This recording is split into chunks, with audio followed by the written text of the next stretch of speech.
अपना टॉपिक है body cavities यानी शरीर की गुहाएं।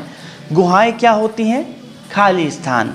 हमारे शरीर में जो मतलब खाली स्थान है अंदर, उन खाली स्थानों के बारे में अपने को पढ़ना है। शरीर की गुहाएं शरीर के अक्षीय भाग के अंदर होती हैं। जैसे अपना ये ट्रंक है, धड़ है, धड़ के अंदर गुहाएं स्थित हैं। इसके अंतर्गत बिसरा यानी अंग। इसमें शरीर में मुख्य दो गुहाएं होती हैं, एक वेंट्रल में और एक डोर्सल में। वेंट्रल सरफेस वो होती है जैसे ये सामने वाला भाग, शरीर में जैसे सामने का भाग कहलाता वेंट्रल और शरीर के पीछे का भाग डोर्सल। तो प्रत्येक गुहा छोटी छोटी गुहाओं में विभाजित होती है। हर गुहा भी छोटी गुहाओं में विभाजन हो रहा है उसका। वेंट्रल कैविटी धड़ में स्थित है और बीच में डायफ्राम के द्वारा निम्न गुहाओं में विभाजित करती है। अब ये कौन कौन सी हुई? तो इस पे पहला हो गया थोरेसिक कैविटी, छाती हमारी, छाती हो गई थोरेसिक कैविटी। और एब्डोमिनो पेल्विक कैविटी, ये हमारा पेट और पेट का नीचे वाला हिस्सा हो गया। छाती जिसमें क्या क्या हो गए? लंग्स, फेफड़े, हृदय, हार्ट। और पेट में कितने सारे अंग पढ़ चुके हो? लीवर पढ़ चुके हो, छोटी आंत पढ़ चुके, बड़ी आंत, अमाशय, सारे अंग पेट के। और निचले एरिया को पेल्विस एरिया कहते हैं, पहले पढ़ चुके हैं, जिसमें यूट्रस, यूरिनरी ब्लैडर, इस तरह से निचले एरिया में जो अंग पाए जाते हैं उनके बारे में पढ़ रहे हैं। तो पहला था थोरेसिक कैविटी, दूसरा था एब्डोमिनो पेल्विक कैविटी। ये डोर्सल कैविटी में और जो गुहा होती हैं उनके बारे में जानते हैं। पहला है क्रेनियल कैविटी और दूसरा है स्पाइनल कैविटी या vertebral cavity. Cranial cavity, cranium, खोपड़ी के ऊपर वाले भाग को क्रेनियम कह रहे हैं। तो क्रेनियम से क्या निकलती है? क्रेनियल नर्व, 12 जोड़ी। क्रेनियल कैविटी जहाँ पे ब्रेन सिचुएटेड है, मतलब आपका जो मस्तिष्क है वो स्थित है।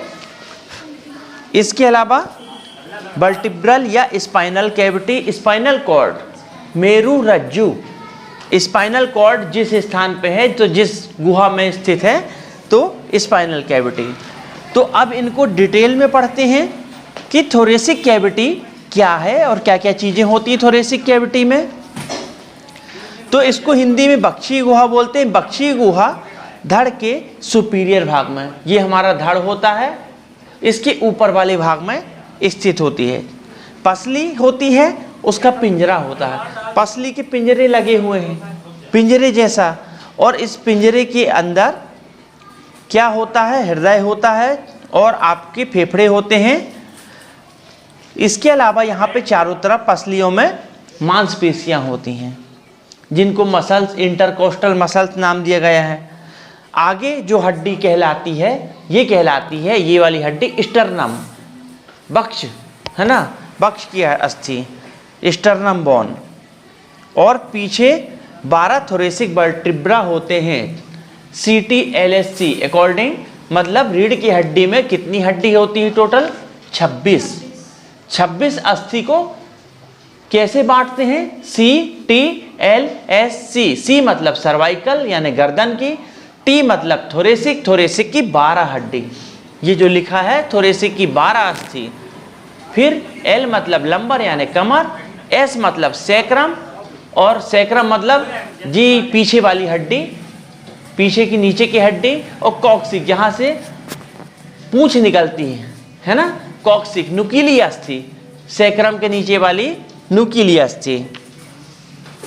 तो CTLSC cervical, thoracic, lumbar, sacral, coccyx.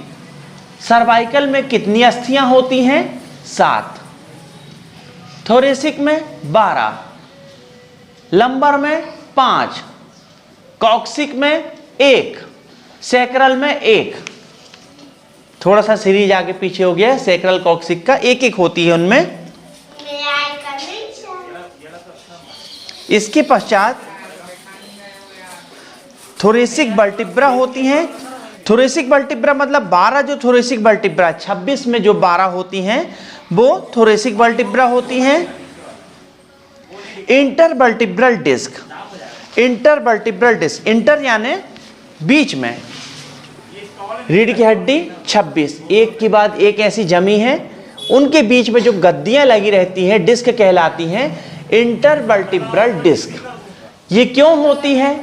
पहले भी बताया है कि जंप करना है, खेल कूद कर रहे हैं तो एक के ऊपर जो दबाव पड़ रहा है, घर्षण हो रहा है, तो इंटर यानी बीच में, वर्टिब्रल मतलब वर्टिब्रा के बीच में, डिस्क यानी कार्टिलेज की गद्दियां होती हैं। ये आपकी रीढ़ की हड्डी को चोट से, घर्षण होने से बचाती हैं। इसके अलावा इसी थोरेसिक कैविटी में इंटरकॉस्टल मसल, जिनका सांस लेने की मेथड जो है, श्वसन की क्रिया विधि, उसमें महत्व है। दाईं और बाईं प्लूरल कैविटीज, प्लूरा पहले पढ़े हैं, प्लूरा, प्लूरा फेफड़ों की चारों तरफ की झिल्ली होती है, फेफड़ों की चारों तरफ की झिल्ली, वो भी सुरक्षा प्रदान कर रही है। तो प्लूरल कैविटी दोनों तरफ पाई जाएगी, दाएं फेफड़ा और बाएं फेफड़े में, दोनों तरफ। मीडिएस्टेनम, मीडिएस्टेनम क्या होता है? दो फेफड़ों के बीच के स्थान को हम मीडिएस्टेनम कहते हैं। ये रिक्त स्थान होता है दोनों फेफड़ों के बीच का, ये मीडिएस्टेनम कहलाता है। और यही मीडिएस्टेनम स्थान में क्या होता है? आपका हृदय, कार्डियक रीजन, फेफड़ों में बाएं तरफ जो कटाव रहता है, हृदय भी सिचुएटेड होता है यहाँ पे। तो ये मीडिएस्टेनम की परिभाषा हुई या डेफिनेशन हुई। मीडिएस्टेनम में हृदय और हृदय की कुछ वाहिकाएं, वेसल्स। कौन सी वाहिकाएं? महाधमनी, aorta, superior inferior vena cava. Superior inferior vena cava क्या होती है? जो हृदय में अशुद्ध रक्त को लेके आती है, राइट एट्रियम में। ग्रास नली, ईसोफेगस, खाना गटकने वाली नली, मुंह से तो खाना गटक लिए, लेकिन आमाशय में जो नली खाना लेके जाती है वो क्या कहलाती? ग्रास नली, आहार नली, ईसोफेगस, जो भी बोलना चाहो, ये सब इसके नाम होते हैं। ट्रैकिया, सी आकार के छल्ले, ट्रैकिया है ना, कार्टिलेज के बने होते हैं, श्वसन तंत्र में इसको पढ़ेंगे। थाइमस ग्रंथि, थाइमस ग्रंथि दोनों फेफड़ों के बीच में मीडिएस्टेनम में स्पेस में पाई जाती है। जब हमारा हार्ट, पहले पढ़ चुके हैं, पंपिंग की क्रिया होती है तो सब क्लेवियन वेन से रक्त, यहाँ एक ट्रंक होता है, यहाँ से रक्त छन के, रक्त का छना हुआ भाग मतलब लिम्फ, थाइमस ग्लैंड में जाके जमा होता है। ठीक है, ये पढ़ चुके हैं और बार बार इसका रिवीजन भी कर रहे हैं। लिम्फ नोड, लिम्फ नोड मतलब छोटी छोटी गांठें, जैसे कान के पीछे एक एग्जाम्पल पढ़े थे, एक्सिलर रीजन में भी पढ़े थे, पेट में और इनग्वाइनल रीजन में। इनग्वाइनल रीजन क्या होता है? इनग्वाइनल रीजन ये होता है कि जांघ का जो ऊपरी भाग है और पेट का नीचे का भाग, ये किनारा, दोनों किनारे इनग्वाइनल रीजन कहलाते हैं। और एक्सिला मतलब कांख, कांखरी, है ना। इसके अलावा यहाँ पे कुछ नर्व, तो नर्व में आपकी vagus nerve, phrenic nerve. Vagus nerve हमारे मस्तिष्क से, क्रेनियम से 12 क्रेनियल नर्व निकलती है पेयर में, 12 जोड़ी क्रेनियल नर्व। 10वें नंबर की नर्व का नाम है वेगस नर्व, जो सिर से लेकर पेट तक होती है और सारी क्रियाओं का नियंत्रण करती है, सांस लेना, खाना पचाना। अब सिर से पेट तक जो भी संरचनाएं हैं सब में वेगस नर्व का नियंत्रण है। मतलब मस्तिष्क इस तरीके से वेगस नर्व की सहायता से ये क्रियाओं को करता है। फिजियोलॉजी, क्रियाओं को करना मतलब। फ्रेनिक नर्व, फ्रेनिक नर्व क्या होती है? गर्दन में कितनी अस्थि होती हैं? सर्वाइकल की 7। तो C3 और C4 तीसरे नंबर की हड्डी और चौथे नंबर की हड्डी से नर्व निकलती है 20 से, और वो सीधे कहाँ जाती है? डायफ्राम को। डायफ्राम सांस लेने में नीचे जाता है, सांस छोड़ने में ऊपर आता है। नीचे ऊपर, सांस लेना, सांस छोड़ना, इंस्पायरेशन एक्सपायरेशन, मतलब सांस लेना, सांस छोड़ना। तो ये क्रिया तो हमारे शरीर में चलती ही रहती है। 1 मिनट में कितने बार सांस लेते हैं? 16 से 20 बार, 18 बार, 20 बार, जो भी बोलना चाहो, एक स्वस्थ मनुष्य के लिए। लेकिन जो व्यक्ति बीमार होएगा, जिसका होम्योस्टेसिस मेंटेन नहीं रहेगा, उसके लिए क्या होएगा? या तो वो ज़्यादा तेज सांस ले सकता है, या कोई कोई ऐसे मरीज में ऐसा कि सांस की मतलब क्रिया थोड़ी कम भी हो सकती है, ये कंडीशन पे निर्भर करेगा। तो फ्रेनिक नर्व हमारे डायफ्राम को सप्लाई करती है, मतलब हमारा मस्तिष्क जब आदेश देता है तब हम सांस लेने की क्रिया कर पा रहे हैं, फ्रेनिक नर्व करवा रही है इसको। और थोरेसिक डक्ट, थोरेसिक डक्ट क्या होती है, थाइमस ग्रंथि से नीचे जो एक नली निकली रहती है उसको हम थोरेसिक डक्ट कहते हैं। इसके पश्चात पेरिकार्डियल कैविटी, पेरी यानी चारों तरफ, कार्डियल मतलब हृदय के चारों तरफ जो कैविटी मतलब खाली स्थान, मतलब चारों तरफ से पेरी यानी ढक के रख रही है, एक ऐसा खाली स्थान जिसके अंदर वहाँ पे हृदय है और एक झिल्ली है ऐसी चारों तरफ से वहाँ पे, उस स्थान को बोलना है पेरिकार्डियल कैविटी, हृदय को के चारों तरफ से ढकने वाली।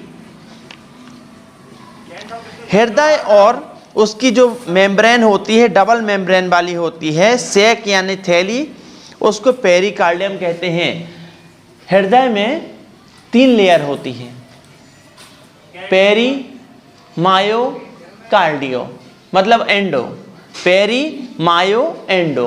तो सबसे बाहर वाली लेयर हृदय की होती है, उसका नाम है पेरिकार्डियम, जिसका अभी जिक्र किया मैंने, पेरिकार्डियम का सबसे बाहर वाली लेयर। फिर मध्य की लेयर होती है जो मुख्य लेयर होती है, उसका नाम है मायोकार्डियम। इस मायोकार्डियम की वजह से ही हार्ट अटैक जैसी घटनाएं होती है, क्योंकि एमआई एक क्या है, बीमारी का नाम है। एमआई मोबाइल का नाम नहीं है, एमआई बीमारी का नाम है।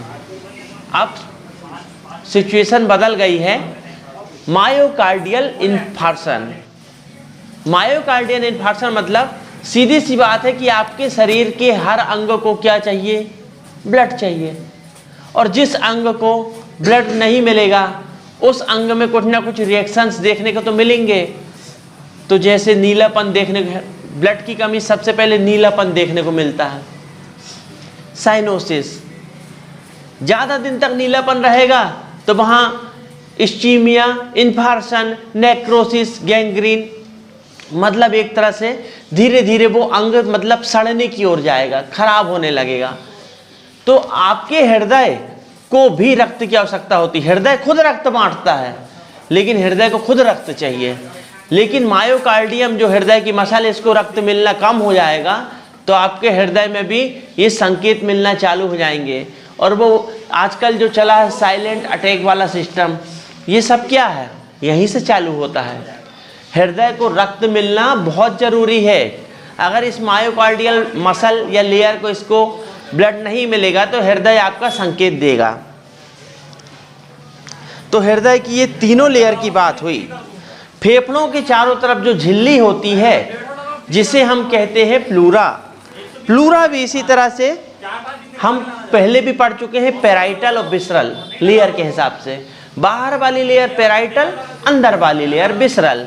पेराइटल प्लूरा बोलेंगे, अंदर वाली को विसरल प्लूरा कहेंगे। तो इस प्रकार से हम थोरेसिक कैविटी पढ़ेंगे। इसके पश्चात आएगा एब्डोमिनल कैविटी, एब्डोमिनो पेल्विक कैविटी। इसमें हम पढ़ते हैं, यह हमारे शरीर की सबसे बड़ी कैविटी है, एब्डोमिनल पेल्विक कैविटी। डायफ्राम के नीचे, डायफ्राम के ऊपर हमारी छाती का भाग लग जाता है और डायफ्राम के नीचे हमारा पेट वाला भाग लग जाता है। और पेट वाले भाग के निचले एरिया को काल्पनिक रेखा के आधार पे नीचे उसको पेल्विक कैविटी नाम दिया गया है, काल्पनिक रेखा, कल्पना के आधार पे। तो यही चीज लिखी हुई कि काल्पनिक रेखा ऊपर की तरफ पेट यानी एब्डोमेन कैविटी मानते हैं और नीचे वाले को पेल्विक कैविटी माना जाता है। एब्डोमिनल कैविटी आगे की ओर मसल होती है, मतलब हमारे पेट में आगे की तरफ चारों मसल, पेट में सामने की मसल होती है, पीछे तरफ पीछे की मसल होती है। तो पेट को इंग्लिश में कहते हैं एब्डोमेन, मसल को कहते हैं मसल जी कहते हैं, मांसपेशी मसल। और दीवार बनी है पूरी, तो एंटीरियर यानी सामने, एब्डोमिनल वाल, एंटीरियर एब्डोमिनल वाल, ये टर्मिनोलॉजी है मेडिकल की। सामने की पेट की दीवार, पीछे यानी पोस्टीरियर एब्डोमिनल वॉल, पीछे की पेट की दीवार। इस तरीके से पढ़ाई करना है अपने को। इस तरह से एब्डोमिनल वॉल होती हैं, पेट में चारों तरफ जो मांसपेशियां होती हैं, लंबर वर्टिब्रा होती है, लंबर वर्टिब्रा। छाती वाले रीजन में थोरेसिक वर्टिब्रा पढ़े, इसके लेवल में थोरेसिक वर्टिब्रा, लेकिन पेट के लेवल में कमर की वर्टिब्रा। पेट कमर के लेवल में होता है ना, तो लंबर वर्टिब्रा। ठीक है, तो इसमें लंबर वर्टिब्रा पढ़ेंगे अपन, और पेट के अंगों के बारे में भी पढ़ेंगे।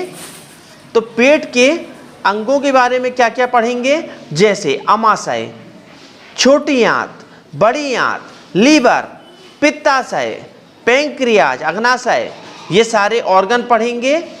स्प्लीन पढ़ेंगे, किडनी पढ़ेंगे, यूरेटर पढ़ेंगे। ये सारे ऑर्गन अपन इस एब्डोमिनल कैविटी के अंतर्गत ये ऑर्गन पढ़ेंगे। इसके बाद अपन पढ़ते हैं जो काल्पनिक रेखा के आधार पे पेट के निचले भाग को पेल्विक कैविटी माना है, काल्पनिक रेखा के आधार पे। तो वो नीचे वाला जो भाग, उसमें क्या क्या चीजें होती है उसके बारे में जानते हैं। तो सबसे पहले उसमें प्यूबिक बोन, प्यूबिक बोन मतलब ये हिप बोन जो पढ़े थे, हिप बोन के आगे यहाँ जहाँ पे अपना ये बेल्ट होता है, यहाँ पे आप छू के देखोगे बेल्ट के नीचे यहाँ एक अस्थि होती है, इसको प्यूबिक बोन कहते हैं। और कॉक्सिक, कॉक्सिक मतलब पूंछ वाला भाग। इनोमिनेट बोन, इनोमिनेट बोन मतलब ये नितंब की अस्थि, हिप बोन का दूसरा नाम है इनोमिनेट बोन। इसमें पेल्विक फ्लोर की मसल होती है, मतलब पेल्विक रीजन ये और यहाँ की पूरी मसल्स होती है। इसका डायग्राम आपको बताऊंगा। इसमें यूरेटर आप पढ़ोगे, यूरेटर का निचला भाग इसमें पढ़ोगे, ऊपरी भाग किसमें पढ़े, एब्डोमेन वाले में पढ़ लिए। नीचे का भाग यूरेटर का यूरिनरी ब्लैडर, मूत्राशय, जिसमें मूत्र की जमा होता है। सिग्मोइड कोलोन आप जानते हो, रेक्टम जानते हो, मलाशय के बारे में जानते हो, और स्त्री पुरुष के जननांग, आंतरिक जननांग, रिप्रोडक्टिव ऑर्गन। और इसके अलावा यूट्रस पढ़े, फैलोपियन ट्यूब पढ़े यानी गर्भाशय हो गई, डिंब वाहिनी हो गई, डिंब वाहिनी डिंब ग्रंथियां हो गई, ओवरीज हो गई, वेजाइना हो गई, योनि हो गई। और पुरुषों में पढ़ोगे काउपर्स ग्लैंड, प्रोस्टेट ग्रंथि, और 2 स्खलन करने वाली ग्रंथि इजेकुलेटरी ट्यूब्यूल्स, 2 सेमाइनल वेसिकल्स और 2 वास डिफरेंस। ये सब नलिकाएं हैं। जब सिस्टम में इनका चित्र पढ़ाएंगे अभी तो इसको बताएंगे। 2 स्पर्मेटिक कॉर्ड यानी हिंदी में शुक्र या वृषण रज्जु भी इसमें पाए जाते हैं।